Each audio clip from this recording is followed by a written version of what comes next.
We are live. We are Oh, live on YouTube. you shut your mouth. All right. Welcome to episode 97. This episode of 2OC we talk about Disney is keeping busy, 10-year-old me would be jelly, and Anton is rocking some black and pink. I'm Alan Flores. And I'm Anton Duong. Anton, how was our week hiatus? I don't know. We did so many things, Yeah. but instead of me starting, let's start with you.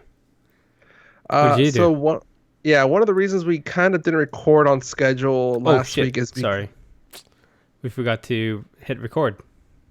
Oh, yeah, that's be a bad idea. Yeah. All right. Recording. Okay. Counting down. 3, 2, 1. Good catch. Yeah. All right. Restarting one more time. All right. Lost my notes. There you go. Welcome to episode 97. This episode 2, we talk about Disney's keeping busy, 10-year-old me would be jelly, and Anton is rocking black and pink. I'm Alan Flores. And I'm Anton Duong. There we go. Second time was the charm there. Yeah. So instead of me starting off this time, we kind of had like a week hiatus. What did you do? So the reason we had to reschedule last week is because I was out of the state. I went to go visit my mom in Arizona. Mm-hmm. Took my girlfriend with me. Introducing the girlfriend. Oh yeah, this is her first time seeing her, right? Yeah. Wow. Actually, it's the first time I've ever introduced my mom to a girlfriend. So. Oh wow. Yeah. How did that go? It went really well. To the point where they were pretty much talking smack about me back and forth. I'm like, oh, okay, well, this is backfiring. Yeah. But it was fun though. One of my brother and his wife, we got to go to the Grand Canyon. Did a little bit of like a mini hike on the path there. Mm-hmm. And just a long road trip. I'm surprised my back wasn't hurting after driving that many hours and miles. So did you and your brother take turns driving to Arizona? So he left Tuesday. Oh, okay. I couldn't because I was busy with work, and we left on Thursday after work. Mm-hmm. So that was fun driving.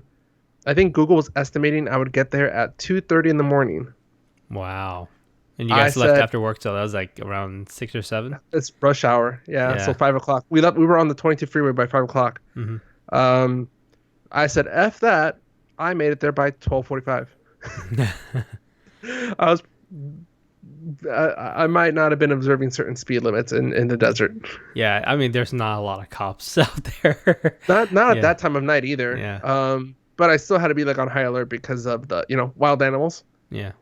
That only takes like one little like rabbit or something to like take me out. We going 90-ish. Yeah. Hypothetically. you're probably like, oh, it's a rabbit. Oh, whoop. No, but yeah, it was fun though. And coming back is funny because I came back Sunday night. I put my alarm for my car alarm, but it didn't beep. So I'm like, oh damn it, I must have left one of the doors unlocked. I checked. I'm like, oh well, they're all locked. The alarm's set. Whatever, I'm good.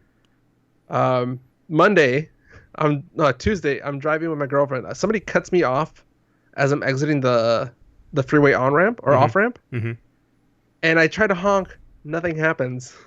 Oh, what? That's weird. Yeah, so I guess somewhere through the desert, my horn just stopped working. Okay. So I'm taking that to our friend Tom tomorrow to get that fixed. I thought it was a fuse. It's not a fuse. I think it's the actual horn just crapped out on me. Yeah, or maybe a wire tripped out or something behind it. Something. But Tom and Dennis are good. They'll diagnose it and they'll fix it up. Yeah, for sure. Yeah. So, did you do anything else, or that was pretty much it? That was pretty much it. I just been crazy busy with work. I've been working easily 10 hours to 11 hours a day. Oh wow. Yeah. Is it that time of year where you get pretty busy with your work?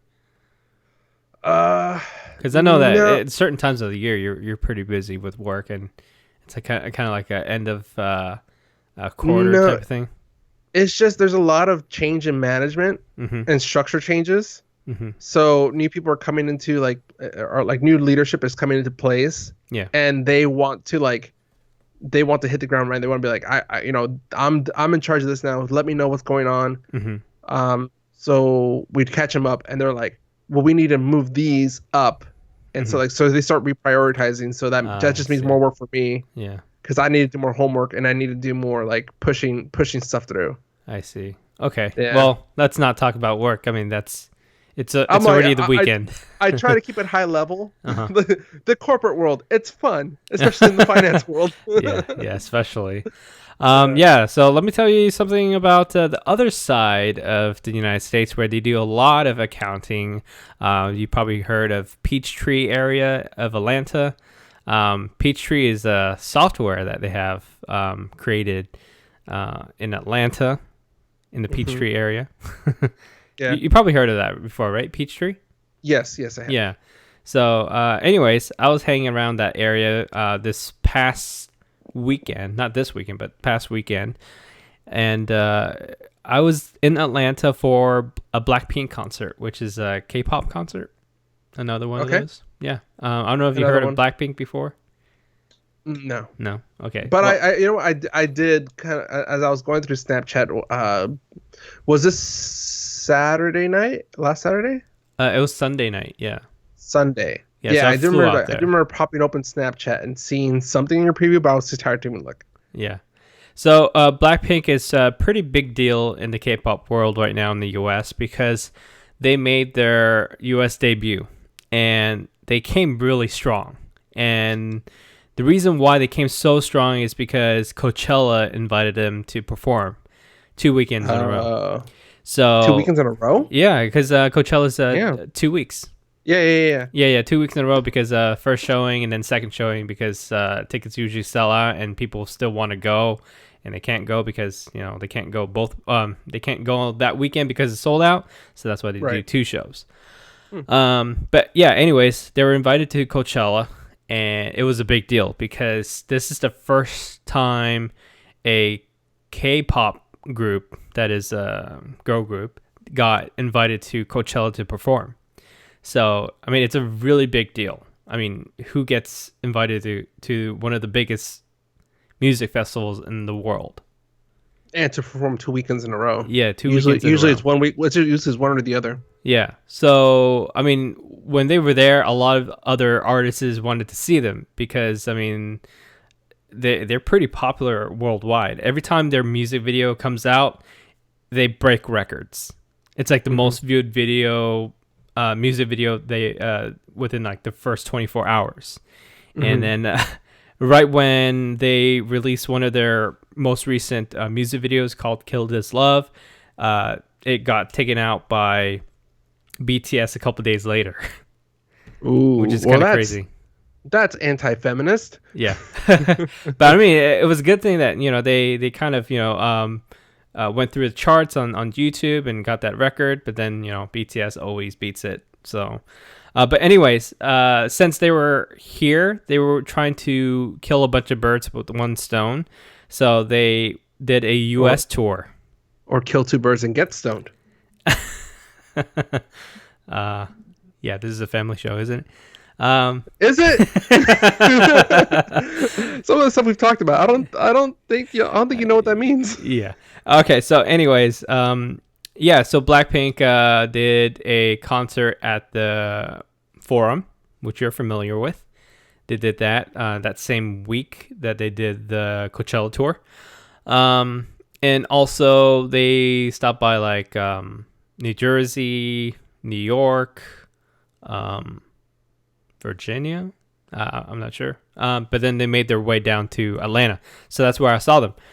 So anyways, great concert and everything. I can go on and on and on. But great music. They got 3 people in the group out of 4 girls that speak English really well. So 2 of the girls grew up in New Jersey. I mean, sorry, not New Jersey. That's New why Zealand. I speak English so well. Yeah.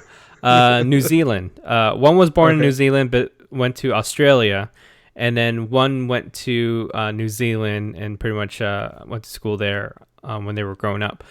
So that's where they learned English. And then there's this Thai girl who is not Korean at all, Mm-hmm. She just got scouted in Thailand, and then she just flew to Korea and became one of the K-pop artists. So she became a trainee, and then it manufactured K-pop group. What? The music industry is manufacturing groups for pure profit? That's ridiculous. That's never happened before. Yeah. So anyways, it was a great concert. You should check out their music if you haven't yet. It's very interesting. Like we talked about this on the show before. It's a mixture of like pop music with hip hop, a lot of rapping and singing. It's just everything in one. Mm-hmm. Okay, so enough BlackPink. On the side, while that concert was on Sunday, I was there a little early, so I got to check out some other things. One of the things that I was really excited for, and I think you're probably really interested in hearing about, is the Atlanta movie tour. And these guys are really cool. Our guide was Kevin. He's pretty awesome. Shout out to Kevin. He's awesome because he took us around town in a bus and showed us some of the filming locations for a lot of the movies that is filmed in Atlanta. And it's interesting in Atlanta right now because the film industry kind of boomed there in 2009. Yeah, And I would say like the last, maybe in 2009, but I think 2012 I start noticing a lot of that. Georgia peach logo. Yeah, and that's interesting that you bring that up because there's a reason why they shoot in Atlanta. I don't know if you know why. It's dirt cheap. You're getting there. Yeah, so one of the main filming... Taxes. Yeah, you're right. Yeah. Taxes. So, not only Walking Dead is shot there, a bunch of other things like Stranger Things... Avengers is shot there. Avengers is shot there. They also do a lot of voice acting. I think the show Archer is filmed there. Yeah. Or voice recorded there. Yeah. So in Atlanta, well, in Georgia in general, you can shoot anywhere you want. But, of course, you have to get permits and all that stuff. But the thing about shooting in Georgia is you get a 20% tax cut if it's over a $500,000 movie. So it's kind of like an incentive when you buy like a Tesla car, but in this case, it's for film. And towards the end of the movie, whenever you see that Peach logo, if you add that Peach logo, you get an additional 10%. Okay. Yeah. So they're really trying to market it. Yeah, because before that, I think it was Ontario, Toronto, one of the Canadian cities. Yeah, Toronto, yeah, you see the maple leaf logo. That used to be like the thing, and then I started seeing Atlanta more. Yeah. So a lot of people moved to Atlanta to do film, and they have a lot of jobs there. There's a lot of actors there. There's a lot of grips, AV, just pretty much everybody who is there right now has a pretty easy chance of getting a job there. The only thing that isn't there right now is writers. Because all the writers are in Hollywood. They write everything in there. Actually, they're in Orange County. Yeah, I know they're in Orange County, which is very They don't live in interesting. LA. They live in Orange County. The screenwriters just stay here. Yeah. So they need more writers out in Atlanta right now. So from what I heard, it's pretty easy to get a writing job now because it's such a big demand in Atlanta. So all that aside, there's a couple of places that they took us. So we met at I think 1:30 in the afternoon at their headquarters, Atlanta Film Tours. So we got there, we signed in, and our tour guide Kevin walks us across the street, and he told us to face the railroad tracks. What? Sounds like a mafia movie. Yeah, we're like, I'm like, dude, like, are we getting like shot at or something? Are we getting executed? You're like, I've seen Breaking Bad. Yeah, yeah. And then he's like, nope, everybody just face that way. I'll talk to you guys about it. Just make sure everybody's able to see the train tracks and everything. So I was like, okay, this is very interesting. I mean, we just walked like 10 feet, and now we're facing the railroad tracks. Are we being like punished for something? I don't know. But anyways, I want you to click on the first link that I sent you, so you can see what I was looking at. Yeah, let me pop that up. Uh, Loading Google Maps. Yes, Google Maps. I see a factory. Hold on. Yes. Transformers? Maybe. I mean, they use this Hmm. for like almost everything. I'm trying to think what else I've seen this on. Okay, so Avengers. yeah, yeah, okay, we'll get there. So we're looking at the train tracks, and the guy's like, "Does this look familiar to anybody?" And the first thing that comes into my head was, "You see that bridge right there?" Yeah, yeah, that's what I was looking at. Yeah. So that scene right there kind of reminds me of Walking Dead when Rick was walking. I mean, he was riding his horse into Atlanta. After the Oh, skyscraper scene, he starts crossing a yeah. bridge, and as soon as he crosses the bridge, you see like him trying to hide behind a tank and stuff. Mm-hmm. Yeah, that's where they shot it at, that bridge. Okay, okay, okay. But the interesting thing is, right now, when we were looking at the railroad tracks, this bridge is pretty much half gone. Is that on purpose On or purpose, is because they're yeah, trying to renovate this whole entire area. Uh, they had a women's march in Atlanta. I think it was last year, yeah. and the women were crossing this bridge, and they're like, "This bridge is a little old." So they're trying to do what they can to revamp the bridge so then it's more safer. Because I mean, look Mhm. at it; it looks in pretty bad condition. Yeah. Yeah. So it makes perfect sense to have it in Walking Dead and have it like a post-apocalyptic kind of look. Yeah, a little slow Yeah. rundown. It could also play like be a good scene for like a Russian like Chernobyl Dude, scene set. yeah, I'm pretty sure that they use this area for like a lot of those scenes too. Um, yeah, if you look at the very top left, there's like a kind of like Skyscraper building or whatever. no, not the building, but on top of that main The building. antenna? Yeah, right next to the antenna, there's like a little area where it looks like what's Daryl's brother's name? Oh, I was just serious. I know you're talking about the Mary Poppins, right? Yeah, Yeah, yeah, yeah. I know his real name, Michael Rooker. Yeah, Yeah, so yeah, Michael Brooker, but I yeah, can't remember his. yeah. If you can remember that scene where he got handcuffed to Yeah, that on the top yeah, of the the rooftop. roof, yeah, that's where Uh-huh. it was. Oh, Yeah. So, and then another thing is, you watch Hunger Games, right? Are you a Hunger Games fan? yes. Yeah, so they actually shot a couple of things here also too. You see the very high point of that building. They basically put blue screen across the whole entire building, Mm-hmm. and they had like a little platform floating in the middle of nowhere, and people just jumping down, like roping down, and they used that for one of the scenes in Hunger Games, and that's where they shot Oh, it there. Third thing that they had here was Fast and Furious 7. They shot a couple scenes in this gulch area. well, I didn't see that one, so I'm gonna sit that one out. Really? Wait, you I haven't don't think seen a whole lot of I Fast don't and think Furious I have. recently? No? Okay. And to All be right. fair, they all kind of run together for me at this point. So Yeah. I probably have, but I don't know which one I saw. Well, it's a good thing that you say that because one of the main producers for the movie got kicked off of it because it's getting a little out of hand.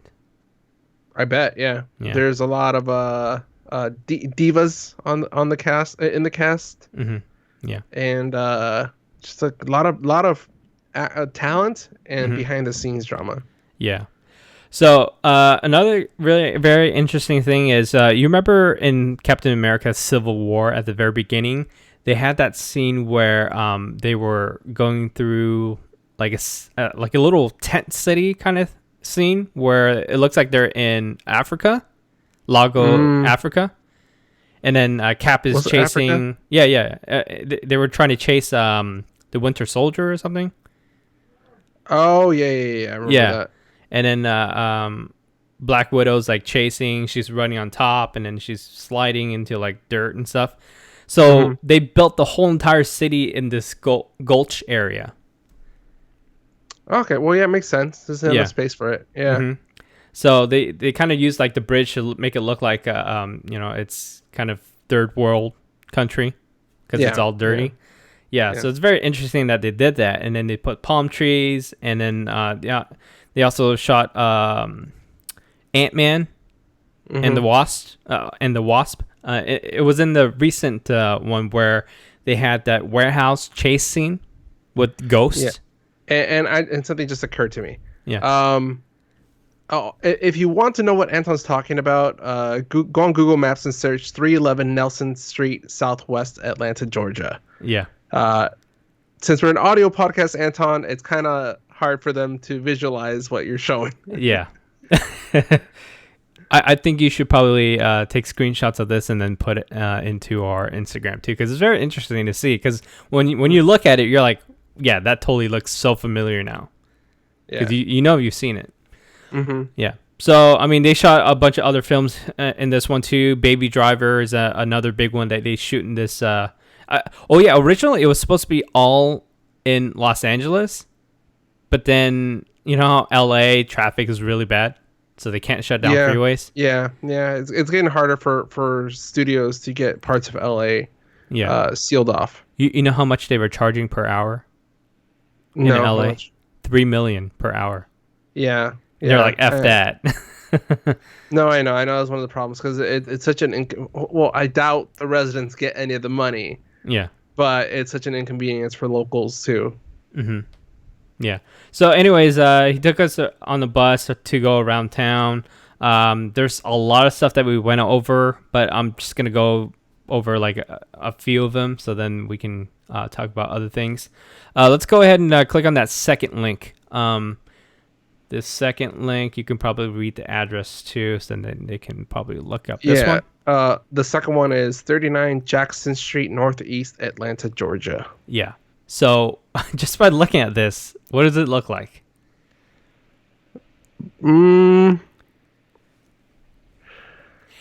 beautified this one. It's I'm gonna say it looks more like it could be a hospital scene, maybe. You see at the very top left where it has the date?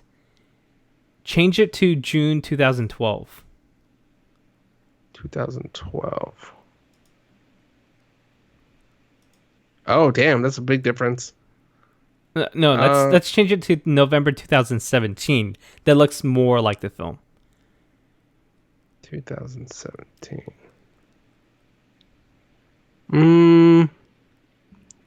Geez, Google's sensitive. I don't know. I can't. It looks familiar, but I can't pinpoint it. Okay, so this was a scene in a movie that came out last year. It's a blockbuster, and this scene takes place in Oakland. Oh, Black Panther. Yeah. Now it's getting to you, right? It's the scene where Black Panther's uncle was living in the apartment. That's the apartment. And then this is the blacktop where the Wakanda airship lands, right? Yeah. Yep, this is it. Ah, damn. Yeah, it's all in Atlanta, dude, which is kind of crazy. And I think the reason why they shot here is because if you look behind you by turning around 180, you'll see a church. Right. This is the official church of Martin Luther King. Oh. And behind it is the Martin Luther King Memorial. And on this same street is where Martin Luther King lived. He was born. Okay. And he lived down the street. So a lot of historical relevance. Yeah. So, since this is a movie that is based on, great historical events in a not real world, it's kind of interesting to have someone with a very big figure to be in the movie as well. Yep. Yeah. So I thought that was a really, really nice touch. And I guess the director did it because of that. It makes sense. It's such a small part of a movie, Hmm. but if you explore the background, it has a lot of significance to it. Yeah. So another thing that we got to see was this is oh remember that scene in Civil War where they were breaking. It was the scene where like we first see Captain do like crazy stunt scenes where he's breaking out of this building, throwing his Oh yeah, yeah, shield. yeah, yeah, Yeah. yeah. There's like Um. the one where he's on the not the bridge one, right? The one where he's on the boat No, no, bridge. bridge. Okay. Yeah, yeah. That one is also filmed in Atlanta. It was filmed at one of the archive places, and I guess in the movie it was taking place in Africa. That was the scene before the chase in the little tent city. Mm-hmm. Yeah. Yeah, yeah. So we got to go by that one, and then we stopped by Tyler Perry Studios. Dude, he is Boo. rich. Holy Yeah. crap! His studio, like he basically bought like half of 75% of the land from a Air Force site, Mm-hmm. kind of like El Toro, Yeah. and he built a bunch of studios, built a bunch of like backlot stuff, and it's amazing, dude. It feels like you're in Hollywood looking at these other studios, but this is all his. Yeah. And that quick reference to Anton said El Toro, now known as Irvine, being run by the Irvine Company. Yeah. Irvine, gotta love it. Yeah. Is that their tagline? No. It should be. Yeah, so we got to pass by. We didn't get to go in. We just got to see from the outside. But just being on the outside, it looks like you're looking at a Paramount Studios, or if you're in the backlot of Universal Studios, kind of feels like that too. But all that just from one guy, Tyler Perry. Yeah, it's insane. Well, he knows how to target an audience. Yeah, he does. And I mean, the way that he does business is very interesting because I mean, he knows that his movies are very low budget, but even if it sucks at the box office, for example, he's still going to make money. It's a big profit margin, yeah. Yeah, because he's making a movie about storytelling. Like he loves writing these stories about Medea. And I'm willing to bet that he takes a big salary cut, but takes a percentage of the movie box office amount. You know what's interesting? He whatever money he makes, he gives them to the producers, and then getting these producers to do all these movies for him brings him more cash on other ends. Yeah. So that's where he makes all his money. But he's a very nice guy.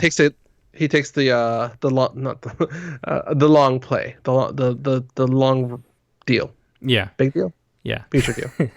And then down the street from Tyler Perry. There you go. Yeah, long-term investment. So probably like a mile away or a couple blocks away from the Tyler Perry Studios is the real Medea house. Boom. And they stopped shooting there because they built one on set. Yeah. Yeah. But anyways, they shoot a lot of Marvel movies there too. Because he has a bunch of studios. And when other studios are kind of occupied, they kind of use his studios there too. So that's kind of cool. They also have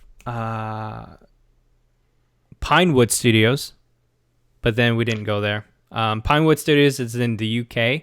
But they started branching out to Atlanta. Because they know that Pinewood? It sounds so familiar. Pinewood is where they shoot Star Wars, James Bond, and stuff in the UK. Oh, okay. Yeah. Okay. Yeah. So then they started building studios here because they know that a lot of movies are being shot here now in Atlanta. Yeah. So Yeah. yeah. So I mean, I can keep going on, but I would highly recommend checking the Atlanta movie tour whenever you're in Atlanta because there's so much to see. We went to a hotel. The Marriott Hotel, went inside and looked at the elevator because it was an iconic scene in the Hunger Games. But, I mean, yeah, we did a bunch of other stuff too. But anyways, Atlanta was pretty fun. If you're ever there, you should check out the Georgia Aquarium. It's beautiful. A a lot of animals in a little tight little area. And then the Coca-Cola thing was pretty cool. But I mean, I did that last time I was there. So That's such a basic bitch thing to do.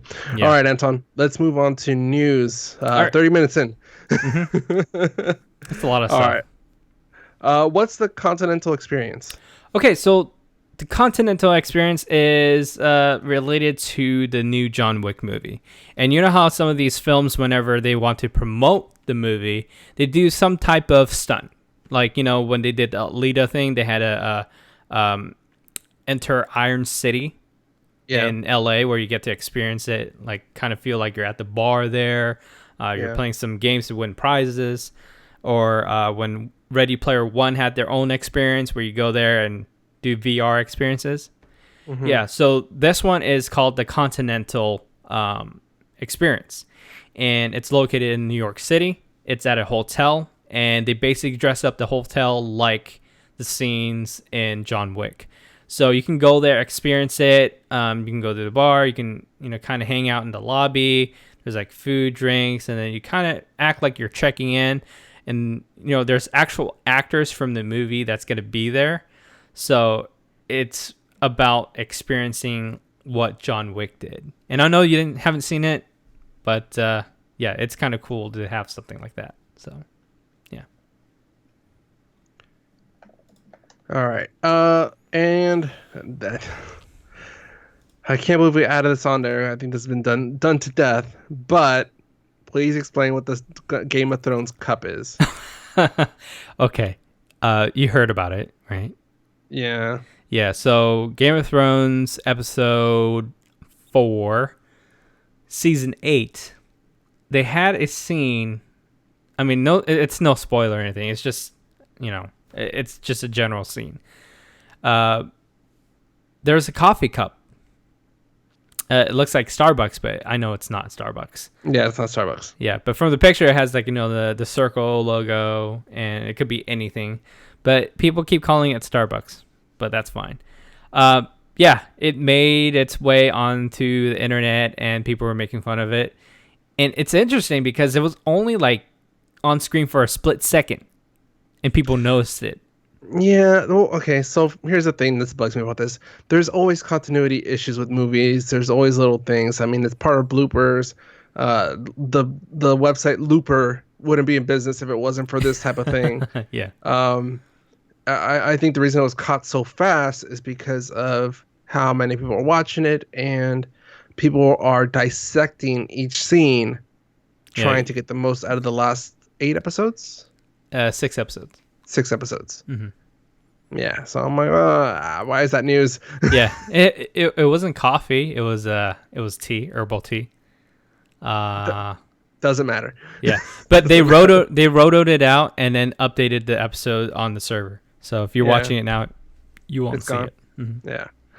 All right, done. So on to Disney news. Disney released pretty much their plans for the next 8 years. Yeah, and it's very interesting what they did because the reason that they own Fox now, they have to be careful with the movies that they release. Right. Because they don't want to lose a whole lot of money having movies clashing on each other, doing like competition.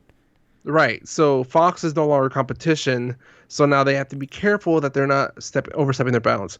And if you look carefully at this release schedule, you don't see a lot of movies getting within 3 weeks, 2 weeks of each other. They want to give each other that cushion there. And it is jam-packed. More than likely, we're just going to go the first 2 years. The rest, it's very just... It's spot savers. Yeah, the rest is just Star Wars and Avatar, all the way up to like 2027 for Avatar 5. I'm saying they're just reserving the spot for movies. They just but they aren't telling us what movies. So for 2021, there's a untitled Marvel movie in February. Yeah. In March there is an untitled Disney live action.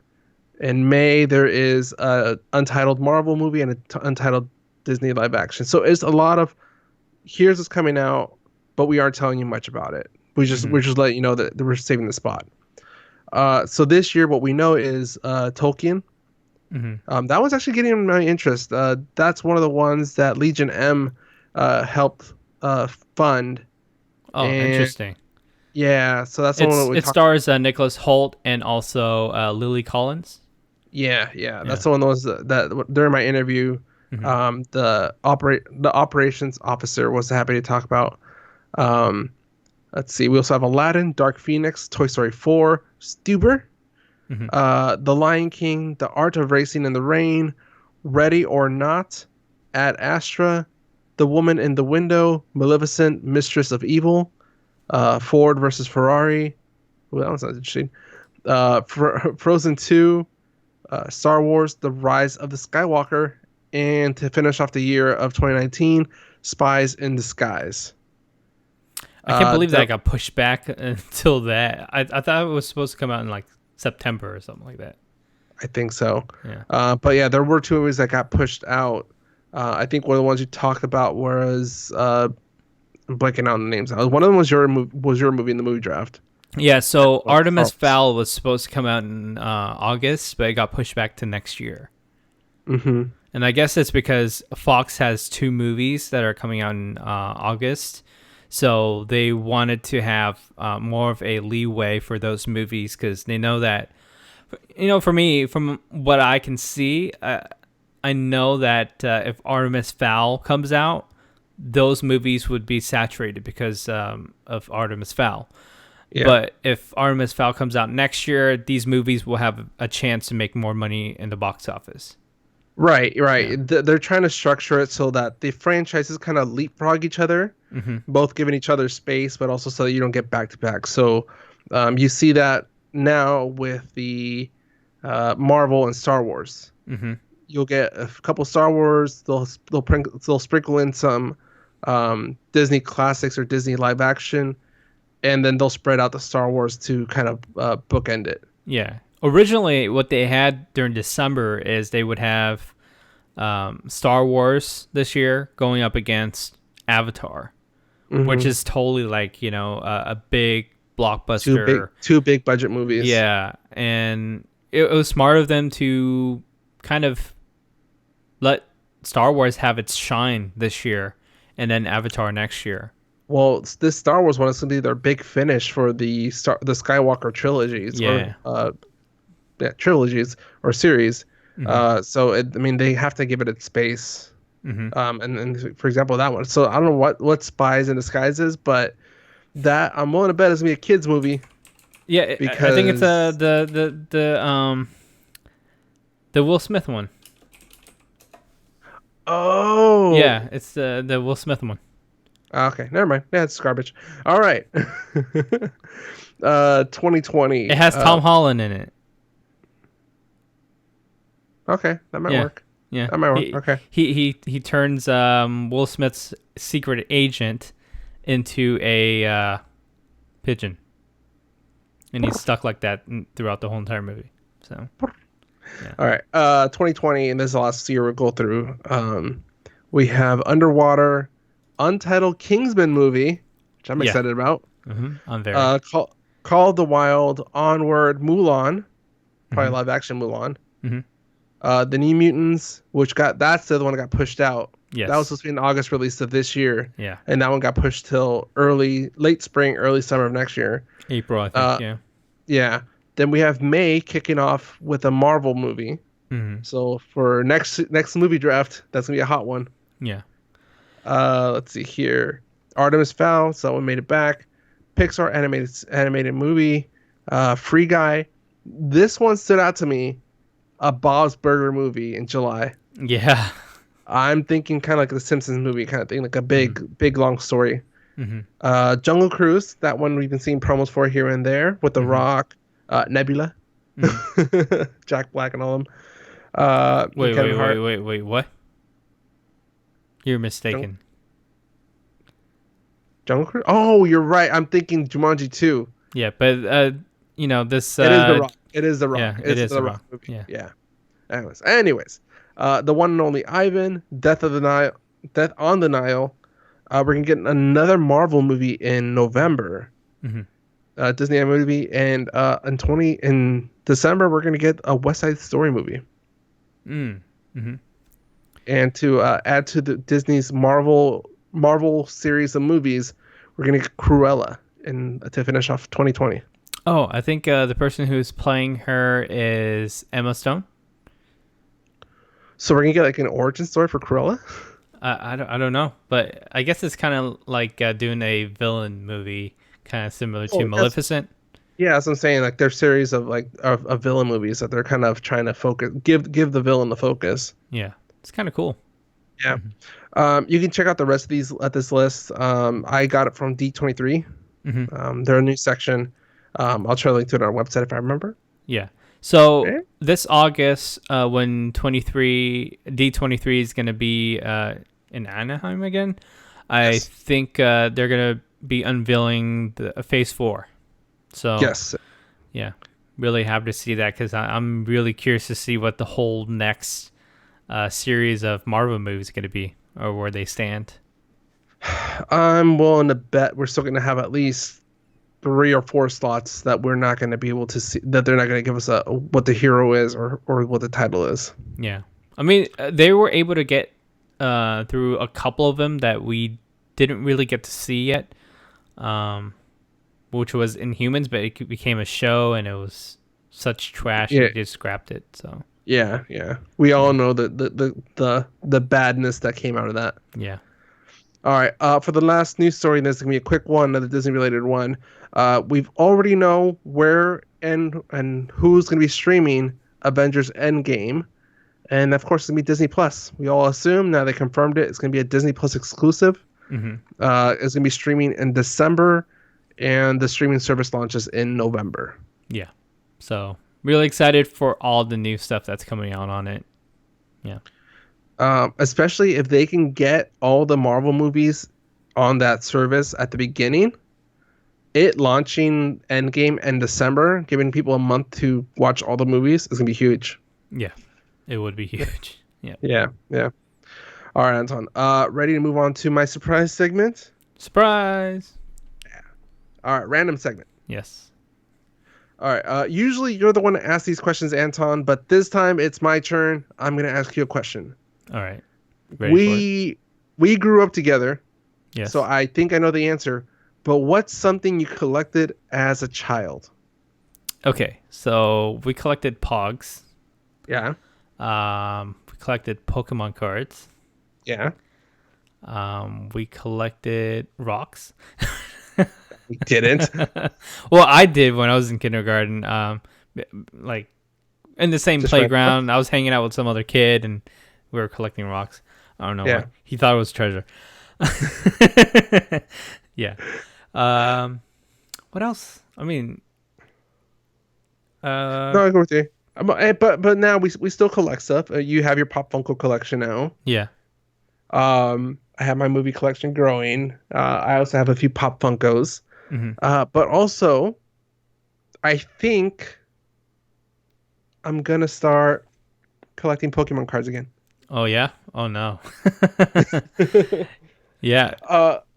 Yeah, I don't know. It's something like I need something non-electronics, something that I can distract myself with, just Hmm. random stuff. I don't know, just something that I think I did find some zen in it as a kid, Yeah. and Pokemon slowly sucked me back in. I think it started with Pokemon Go, and then the excitement of the Detective Pikachu movie, and then yeah, just Yeah. kind of fell My back into it. cousin he collects basketball cards. He's got a couple of rookie cards and some Michael Jordan holographic ones. Yeah. Those go for about like $300-400 each. Hmm. He has about like 2 or 3 of them. Oh, nice. Yeah, yeah. Yeah. And I've joked about this, I think since last summer, about Hmm. getting back into collecting cards of something. Um, and you're not in this group chat, but we have a sports group chat where like for fantasy football, and I joke that I'm going to start collecting NFL trading cards and just have a section for this is the DUI, this is a DUI section, this is a tax evasion section, this is the domestic violence section, Wow. this is the assault with a deadly weapon section. Oh my gosh. That's I don't know crazy. what is going on with the NFL like the past couple of years, but players are just getting more out of control. They're being more stupid. I don't know what's going on. Yeah. But yeah, I think that's what I'm gonna start doing. My girlfriend's gonna join me. Oh, She's wow. excited. Yeah, Did she ever collect Pokemon cards? no, her brother used to collect it, but she wasn't really didn't really understand it, like what the point of the cards are Yeah. at the time. I still But have my stash, dude. It's in the closet. I saw it the other day. I got that Mew well, card still. I don't know what happened. I think because I had several binders. This is only one of the binders I used to have. Hmm. Um, I think the other one stayed with my mom. I'm like 90% sure my mom threw it away. Oh no, that's And horrible. that's my yellow binder that had all my holographics too. Let me see how much the Mew Pokemon card goes for. In good It condition. it was the one that is kind of like encrypted with like a bunch of weird. Yeah, it's supposed to be like the ancient card, right? It's only $12.99. That's not because it was such a big movie, such a wide release. Yeah, and it's funny because 141 of it is sold by one person, so I'm guessing that they got the whole case from the Oh, movie from the theater. movie theater. Yeah. Just science of some sort. Yeah. Which is probably what's gonna happen with the Detective Pikachu cards. Yeah. Did you get one? I got two. Yeah, Yeah. because yeah. I haven't gone to see the movie again, so I haven't picked one up yet. But I know it's only this weekend, so Yeah, I'll probably yeah. get it tomorrow or something. You know what? This is the first time that they didn't give me a hard time about giving me multiple of the item. Uh, because like it's supposed to be one per ticket, Yeah. and sometimes I've gone where like say they're giving away a poster, and like oh here's your poster. I'm like, it's two tickets, and like yeah, but it's only one per person. I'm like, That but it's doesn't two make people. yeah. Doesn't And I'm make like sense. it's two people. No, this time they're like oh two. Okay, here you go. Here's your two. Yeah. Here we get one each. That's kind of weird Yeah. how they do that there. I think Yeah. it's just the person that's at the door the Yeah. checking tickets. Like yeah, maybe I've just had bad luck. Hmm. But yeah, so I'm gonna start doing that, dude. There are so many freaking series now. Yeah. It's ridiculous, and It there's like has been like almost 2 decades. Almost and three. that's I know it's 20 years, and I'm assuming maybe a 4 series per year that they release. Yeah. It's an insane amount, but yeah, I'll see. I'm gonna start with the Detective Pikachu series early, and then just go from there. See which series catch my attention. We'll see. Maybe I'll start playing Pokemon cards again. Yeah. How do you decrypt this? I forgot how you decrypt this one. Let me show you this one. I don't know if you remember what it looks like, but let me see. I know the card you're talking about, but I'm Yeah. sure there's a Yeah. language translator. Yeah. Yeah. It's kind of cool. Yeah. Yeah, I remember seeing this the other day when I was going through some of my old stuff. Yeah. Mm-hmm. Yeah. So, well, that doesn't mean anything. Is there anything else that you're collecting now that I don't might not know about? Right now, I try to collect yeah, just figures here and there. Not, I mean, for a while, when the first Star Wars, the new Star Wars trilogy, when it first came out, they had a Black Series. I was Mm-hmm. trying to collect that, but then it just got to a point where they were making so many different ones that I just lost track because I collected all the ones from the first movie, Mm-hmm. and then the second movie came out. I'm like, oh my god, there's more characters. So then, yeah. Yeah. So, I mean, one of the things I started looking into, and I don't know if you remember back when we were younger, they used to have the superhero cards. Like Marvel had its own series of cards for like villains and heroes, and in the background I told you like their biography. Yeah. I wanted to start collecting those, but I can't find them. Yeah. And the only ones I could find, well, there are some, but they don't look the same. But the ones I did find were like the Marvel MCU version. Mm-hmm.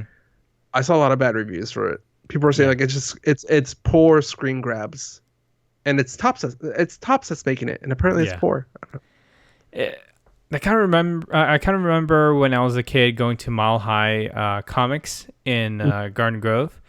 Yeah. I remember going there and buying those NBA Tops cards where it has a bubble gum in the back. Oh yeah. So when you open it, there's like powder everywhere on the cards. Yeah. Yeah, I still remember that. Yeah. But yeah, no. So I'm gonna start that, and I don't know. I'll see what I can. I just feel cards are the and less easiest and takes up the least space. Yeah. I think cards back in the days are more rare because every print is different. Because something is a little off sometimes whenever it's printed. So you're saying technology is too damn good now? Yeah, no, it's still imperfections now because of the way that things are cut. I mean, if they put a lot of money into making these cards, they'll do laser cut, which is more precise. Yeah. Yeah. No, and even the color, you can tell I was looking through some of the old cards. Some of them are blue, the blue cards in the back. Some of them are slightly purplish. Yeah. Yeah. But yeah, so that was my question. I just want to see what collections are we doing now? What's something that our 10-year-old selves would be jealous of? I'm like, I'm like, I still like Pokemon. I'm an adult. I have monies. The only difference between me now and me as a 10-year-old is I have money now. Yeah. You buy all the new packs when they come out. Yeah. Yeah. I still remember those magazines where you open it and you can see how much each card is worth. Oh, what's it called? Yeah, it's like the Pokemon card guide. Yeah, it's. Yeah. You look up the value for each one. It's like a stock. Yeah. Oh, this one went down 3 pennies. Damn it. Yeah. All right, Tom. All right, ready to move to our next segment? Yep, let's do it. All right, let's get into movies. Movie time. All right. So we're recording this on Friday. Detective Pikachu came out yesterday. Mm-hmm. Before I get into the numbers, Detective Pikachu on preview night Thursday, it made $5 million. So those are showings after 5 o'clock. Mm-hmm. But following last weekend, number one is still no surprise. Avengers Endgame with 631.9 million. Tickets are still sort of sold out. Yeah. I mean, there are still seats, but it's mostly in the front. Yeah. And then these numbers are as of May 6th, so I'm sure it's gone up from there. Number two, Longshot with 10.5 million. That's my movie. The Intruder with 11.6 million. And the rest, I don't know what Chonda Pierce Unshamed is, but apparently didn't make enough money. So, yeah.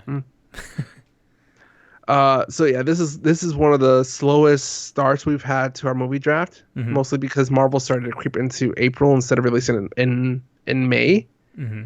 But it's about to get real because this weekend, like I said, we have Detective Pikachu, and then following, do we have Tolkien in our draft? No, right? I thought we did. I can't remember. But later this month we also have John Wick Chapter 3. The Sun is also a Star. Aladdin, my movie.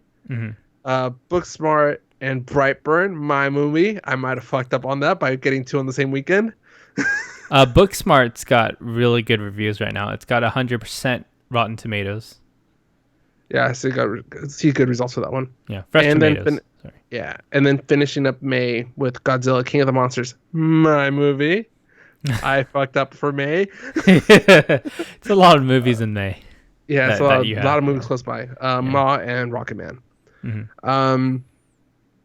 Yeah, so Anton, you said did you see Longshot or just saying that? Yeah, I saw Longshot. I just saw it tonight. Oh, so that's why you weren't texting me. I thought you were mad at me. No, it's been a week. What did I do, Anton? What did I do to hurt you? We'll talk about that later. Yeah, so I got to see Longshot because my wife Julie had a really long week and she needed, more uplifting. So I was like, hey, let's go catch a comedy tonight, and it's called alcohol. Alcohol cures all. Yeah, it does. It's in the name. It rhymes. Alcohol cures all. Yeah, it takes the misery away. Yeah. All right, so a Longshot, dude. I thought I was in for another Seth Rogen movie, like always. And to tell you the truth, it's another Seth Rogen movie, and it's really funny. This is also something that feels a little bit more of an original. So it doesn't feel like, watching Superbad, comedy or 40-year-old virgin. It feels like a movie on its own. Yeah, so I'm gonna pause really quick. So this movie, for those who aren't familiar with it, it's Seth Rogen's character reunites with an old flame who just happens to be running for presidency, right? She eventually runs for president. Yes. Okay. Okay. Yeah, I was trying to remember off the top of my head because I know they showed this trailer before Endgame. Yeah. So the comedy in here is very smart, funny. Also very poopy joke, funny. It relates. Poopy, poopy, poopy. Yeah, and I say poopy jokes because it has a lot of that high school. It has Seth Rogen. That's enough to say. It's poopy it, jokes. Seth Rogen. Dick jokes, mainly. Yeah. Yeah. A lot of penis. Yep. There's a very funny one in this one. There's a very funny dick joke in this one. Yeah, I had a really good time. Loved the movie. The comedy hits every single time. The storyline, the arc, and everything is actually really good. And I think it's because it's carried by Charlize Theron's, acting. She's good as always in any other movie.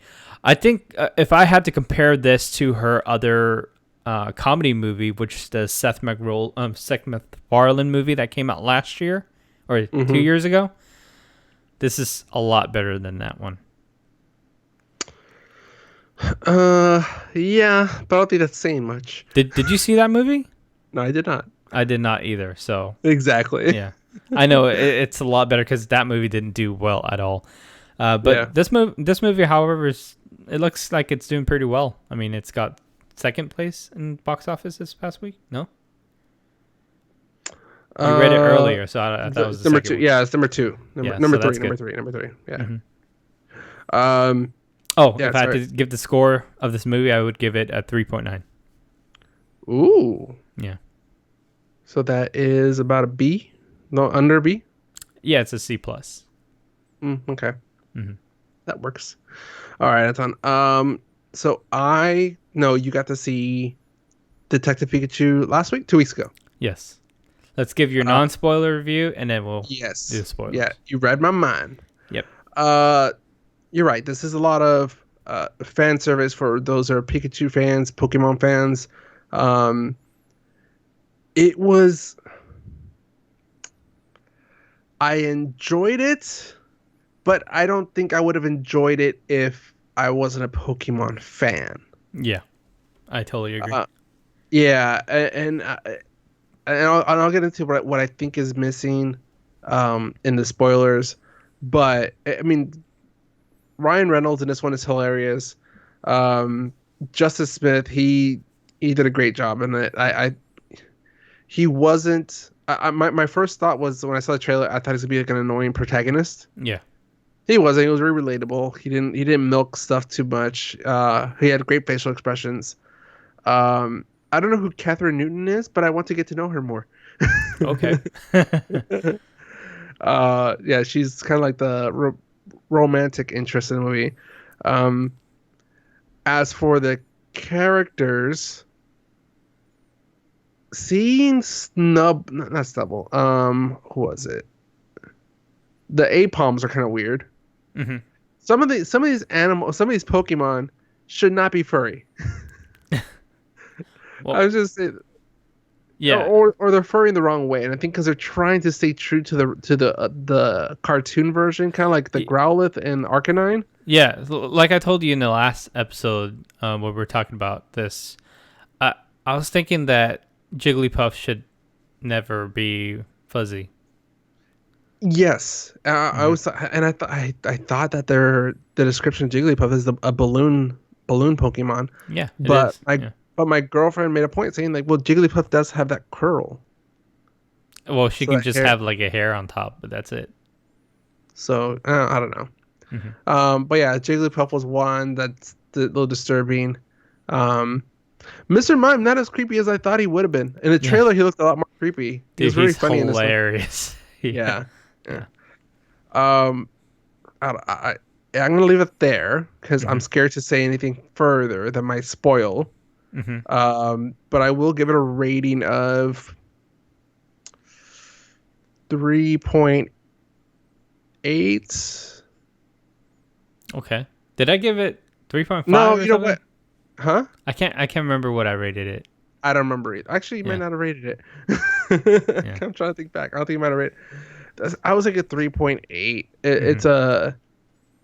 It's a good movie. I think the kids are gonna love it. The old school Pokemon fan in me liked it, but it was missing something. And Yeah. But you do the agree though that video game movies are going in the right direction. they're going in the right direction. I agree. Yeah. I feel like they took elements from it. They gave the original content a good service here. Yeah. Even the Um, director was scared as hell. Like when he was at oh, the it's a premiere. big franchise with some hardcore fans. Yeah. Um, I I do think I'm excited though that they created this world. My biggest negative thing about it is I don't feel we get to explore it enough. Yeah. I love that city though. Rhyme Oh, Rhyme City. City, Yeah. yeah, yeah. The city, the story, great twist. Yeah. We'll talk about that in spoilers. Well, yeah, yeah. I'm saying great twist. But the villains were A little ster- weak, a little ster- vague. stereotypical. Yeah. They were just there. Hmm. Yeah, they're just there for whenever the story won. It's like, oh yeah, don't forget there's villains. Yeah. All right. Anton, before we get to spoilers, if people want to support our fandom, how can I do that? They can do that by going to our website at www.the2oc.com and maybe purchase some stickers or T-shirts. And if there was something that we talked about on the show that they would like to purchase on Amazon, they can click on any of the links and it will take them there, and it gives us a little kickback. So that's a good thing. Yeah. Hmm. All right. You can also contact us on social. You can also find us on social media at the2OC on Twitter, Instagram, and Facebook, or you can send us an email to mail@the2oc.com. Let us know what you think of Detective Pikachu, or the Longshot, or poopy jokes. Okay. Today's podcast is also brought to you by Audible. Get a free audiobook download and 30-day free trial at audible.com/the2oc. There are over 180,000 titles to choose from, and you can use it on your iPhone, Android, Kindle, or even an MP3 player. So, Yeah. yeah. That's weird. I was gonna try to look something on Audible, but never mind. All right. So from this point forward, spoilers. Spoilers.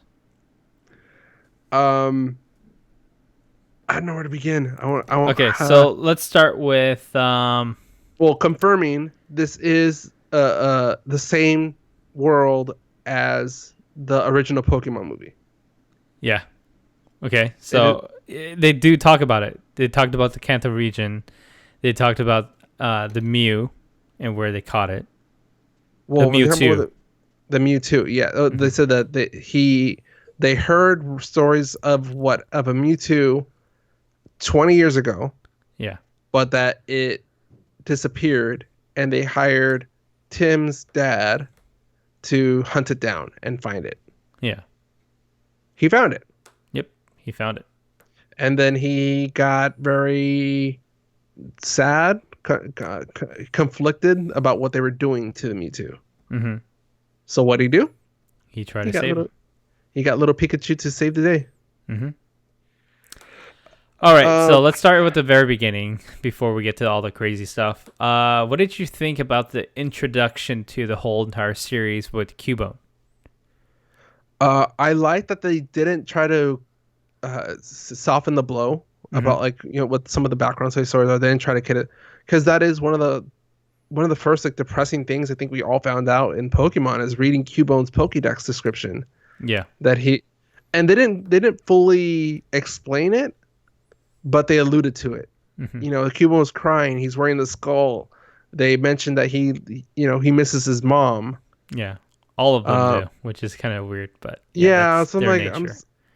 it's sort of like at what point do you? I don't know. Does each one only? All right, I don't want to go into that. So that got me excited. And first of all, that Pokeball, that thing looked like it could do some damage. Yeah, it's heavy. It looks heavy. it looked very solid and heavy. I One was kind one of thing I noticed is how like in the anime, like it's this little small ball, and then you press it and it expands. It yeah doesn't do that. This is just a big one. yeah it's just a solid metal Hmm. Pokeball in this one. Maybe it's Uh, just a great ball or something. I don't know. no, this is just a regular Pokeball. It's the red Yeah, one. I'm sorry. If it was a great ball, it should have caught the Cubone with that throw. yeah. Blue, No, but blue and white, red. Yeah, blue and yeah. red. But I did like that it had that glow that like and traditionally in the cartoon it's like the red and white with a black stripe. But in this Hmm. one, the black stripe started glowing white when you activated it. Hmm. Um, I forgot what I was going with this. Oh, uh, yeah. So I think that's the part that was missing from this whole movie is that's the only part of the original Pokemon that we grew up with. That we got out of the whole movie because the whole movie is the partnership between Tim and Pikachu. Hmm. But Pokemon that we know of, it's catching Pokemon, it's exploring, it's finding them, it's battling them. We really got not a lot of that. We didn't. I mean, the catching. We really just got the Cubone scene.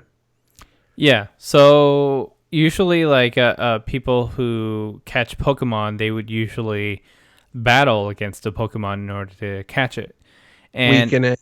yeah, Yeah. weaken it. And if you can remember, at the very beginning of the Pokemon series on television, there was the first couple episodes where Ash didn't really get along with Pikachu. Hmm. So Pikachu pretty much went on his own, and you see Ash by himself just using rocks and throwing stuff at Pokemons in order to Right. catch them. So I think this is kind of like that same scene where Tim doesn't have a Pokemon. He doesn't believe in having a Pokemon as a pet or a friend. Or partner, Um, whatever it is. yeah, so I mean, he was pretty much relying on himself, and he's kind of like a loner. But I mean, he has a friend, but then he doesn't really care much anything else besides Yeah. that. So Yeah. That friend, I just know him from the Diet Pepsi commercials or yeah. Diet Coke commercials. Uh-huh. And that's all we see of that friend. He's Hmm. never seen again. Um, but I think that's what we're missing. We needed more of that. We did get some underground battle scenes, Yeah. but that wasn't true Pokemon battle. That Yeah. was This is more of like a detective story, and I guess that's what they're trying to go for is, something different from what you're usually regular to, when you play Pokemon, you're expecting battles and stuff. yeah. This is Detective Pikachu, and in the game, it's the same concept too. You're basically just trying to solve mysteries. So Yeah. there's no battle. Well, it's just well, they sort of did battle in this one, Yeah, where and Tim that was calling out moves, and Pikachu's like, "Oh, you know about that." yeah, and that's as far as we got with it. And that wasn't a true battle because the move didn't work. Yeah. I mean, we did see evolution. That was cool. Hmm. That's kind of what we saw in the animes. What we got here. They I think glow we and they got to grow. see two evolutions. We got to see Gyarados, Yes. Magikarp Gyarados. That was pretty awesome. Yeah. Second one was Eevee to Flareon. Oh, I forgot about that one. Yes. Yeah. Eevee was one of the Pokemon I was excited to see, and I'm sad that I really didn't get to see her. She was Yeah. in the shadows, and then she transformed to Flareon, and we saw Flareon instead. Yeah. I wanted to see Eevee too. Yeah. But other than that, what do you think about the character designs? It's really nice, right? Besides Yeah, all the, some, the fur. yeah. No, but I like that the way they integrated them into that real world. Hmm. You could imagine just walking down the street and just seeing those Pokemon, just running around. Hmm. I couldn't go more than 5 minutes without my girlfriend going, "Oh my God, I want that one. Oh, I Yeah. want that. Dude, Oh, that's that so cute." Psyduck is so freaking hilarious. Oh, dude, and that's another thing they got right with this movie is that they they capture the Pokemon communicate by their inflection of their voice, by their body gestures. Psyduck nailed it because even though you couldn't really understand Psyduck, well, you definitely can't understand Psyduck. his body language and his reactions just says so much. Hmm. And that scene in the car is just funny. Oh, the foot rub. Yeah, and he's like, you have to listen to this type of music to like not blow up or something. He's like, yeah. Yeah, that foot massage was funny. Yeah. So how did your audience react to most of the stuff that was seen that night? We got a lot of giggles, a lot of like, ooh, kind of like it was a lot of fan service. I think most of the time it was Pikachu being funny, or that scene in Tim's room, or the recreation of his room, with the posters from different championships from the different regions that we know, the Sinnoh region, the Kanto region, and then you have like these random, the Pokemon cards that Tim collected. Yeah, that's really cool. All right, so let's get into more of the spoiler stuff. So we get Mr. Mime telling us where Pikachu went with Tim's dad. Yeah. Yeah. What did you think about Mr. Mime miming and stuff like that? It works so well because I think the sound effects is what helped. If it wasn't for the sound effects, I don't think it would have worked. But just the gestures and the sound effects combined, that was enough to really sell it. Yeah. I just wish that the scene didn't end with before the fire reached Mr. Mime. Yeah. I wanted to see how Mr. Mime reacted.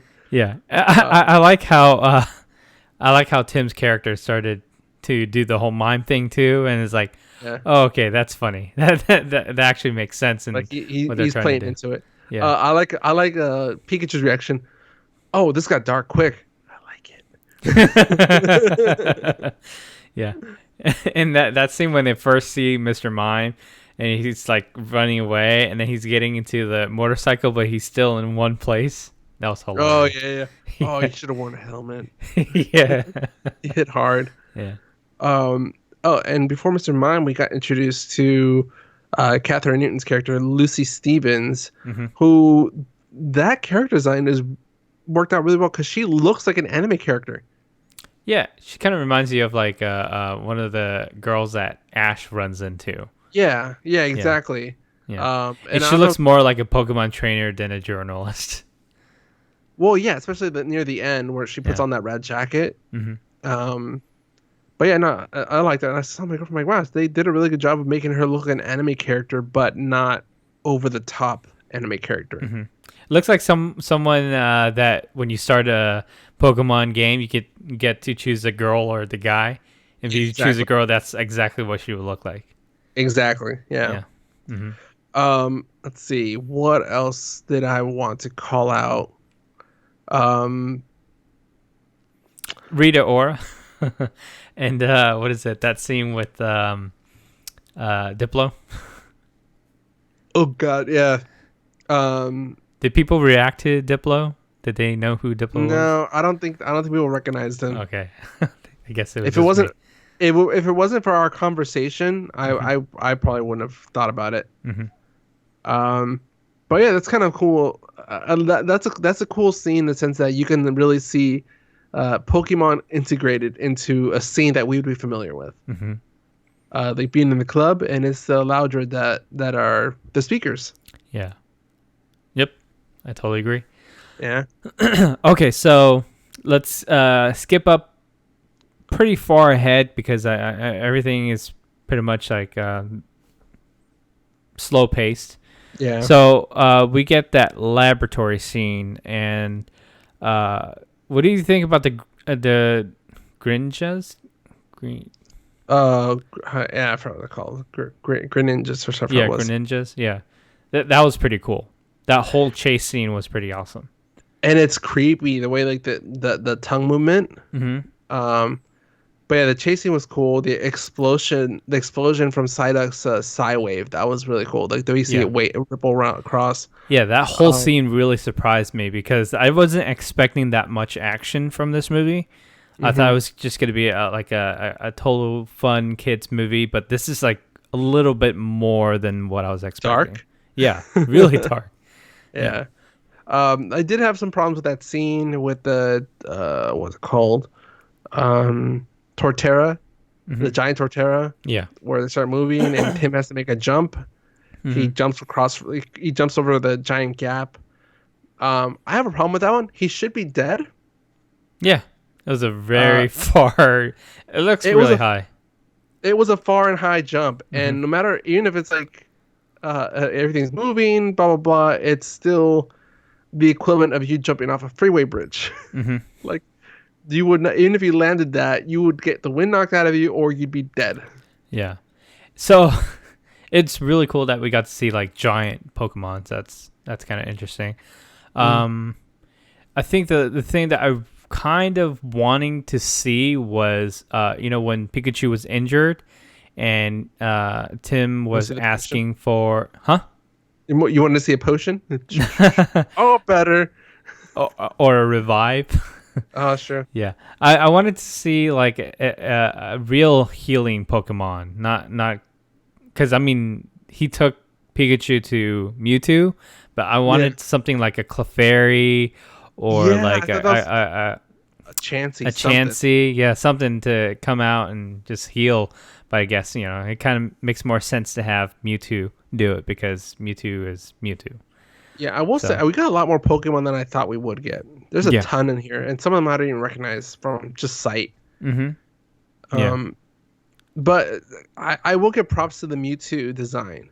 Yeah. The Mewtwo looks exactly how you would picture him if he was real. Yeah, dude, I think the design of him with the textures and everything from his skin is spot on, like what you would see. Yeah, it's a very cat face, feline face, and I think they nailed it. At no point, except for his little ball, like hand things, make me feel weird. But other than that, yeah. Well, if you watch the anime, it's the same design too. So I guess that's what they were trying to go for, but the texture doesn't look like normal fingers to you. There you go. Yeah, but I think this is a good design. I wish that, there was a good Dragon Ball movie, so then we can get Frieza, because I know that Frieza would be this type of texture. That would be the same, yeah.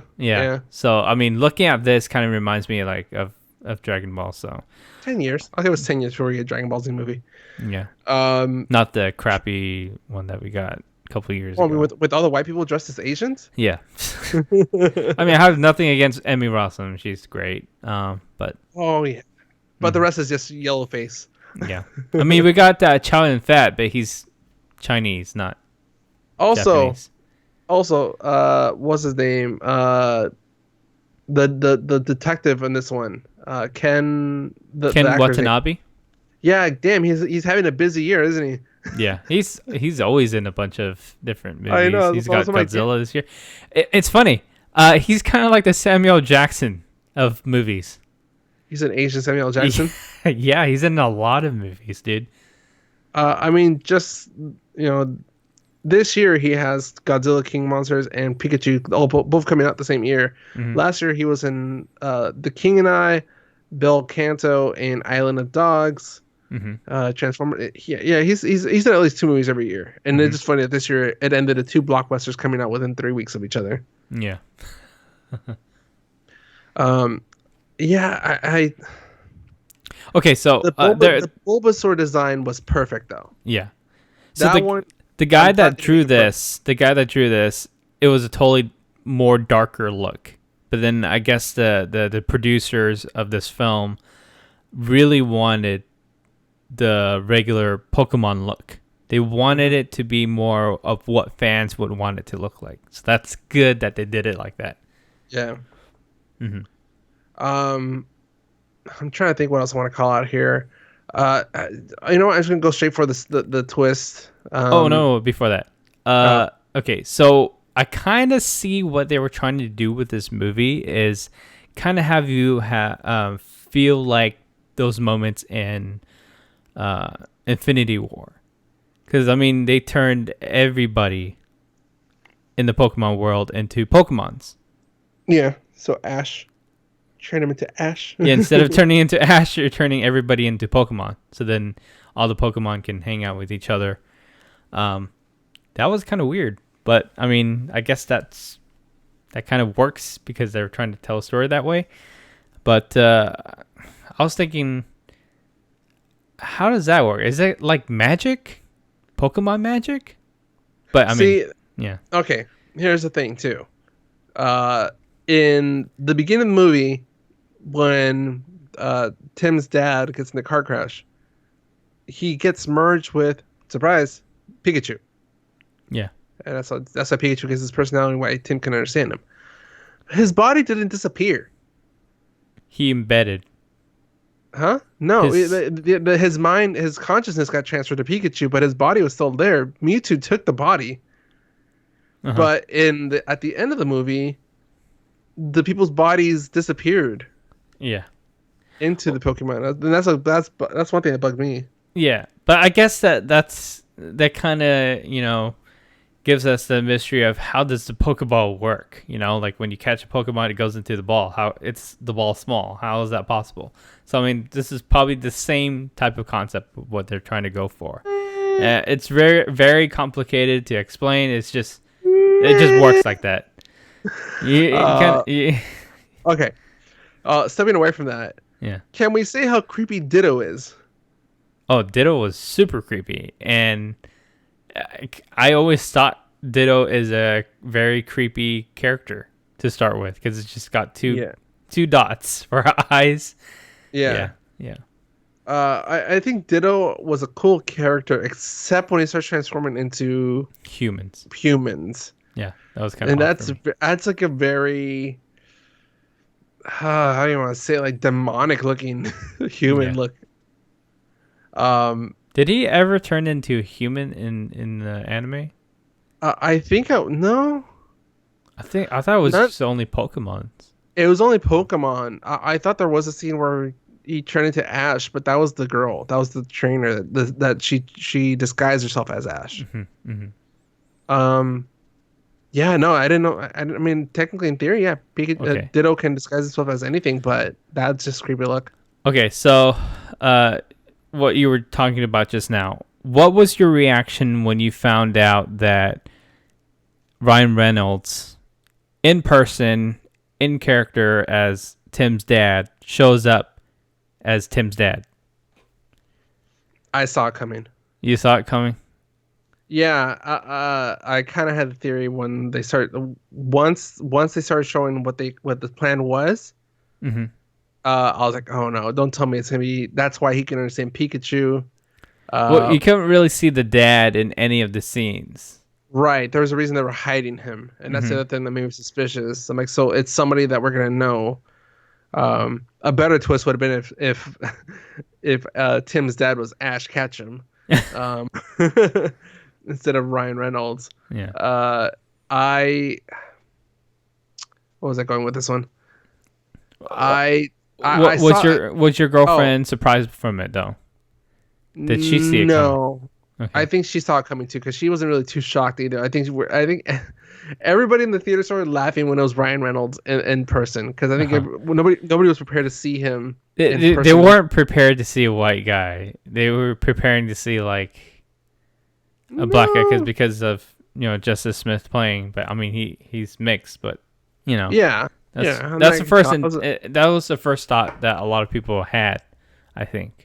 No, I didn't have that either because I knew Justice Smith was mixed, and I can't remember where in the movie, but I think they alluded to him being mixed also. I don't know if they showed him in the scene. They showed his hands or something in the scene.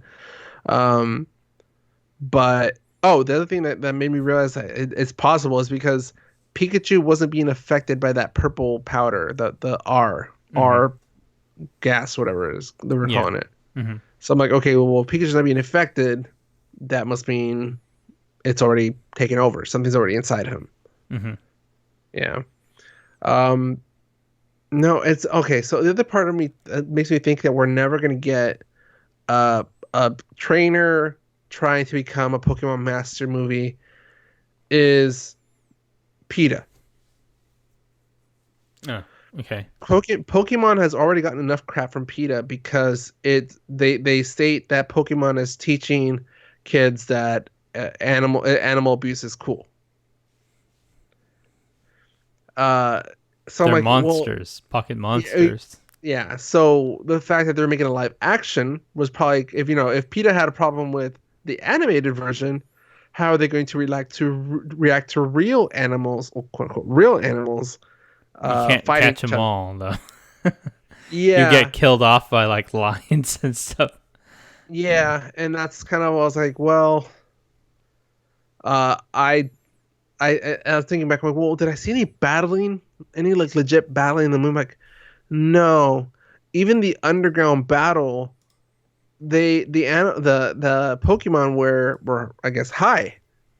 They weren't themselves. It wasn't them battling. It was that gas that was making them battle or making Hmm. them angry. Yeah. So I'm like, ah, damn it. I'm like, I think PETA's gonna ruin our childhood. They're not gonna let us have a battle catch 'em, battle again type of movie. There's more fans than PETA people, so But PETA's so freaking loud. yeah. Have you noticed how loud PETA is? PETA's pretty damn loud and annoying. Hmm. I don't know. Anything else, Anton, that you want to call out? Uh, I thought there was gonna be end credits, but there wasn't any end credits.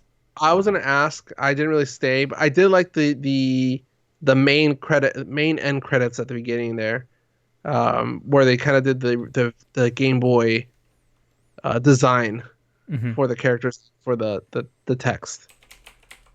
That was a good call. That was a good throwback. Wait, was there an end credits? I can't remember. No, there was an end credit. It was just like the first like the main actors in the movie, they got like special credits at the end for that were like in video game text. Not video game text, but video game theme. Yeah. Yeah.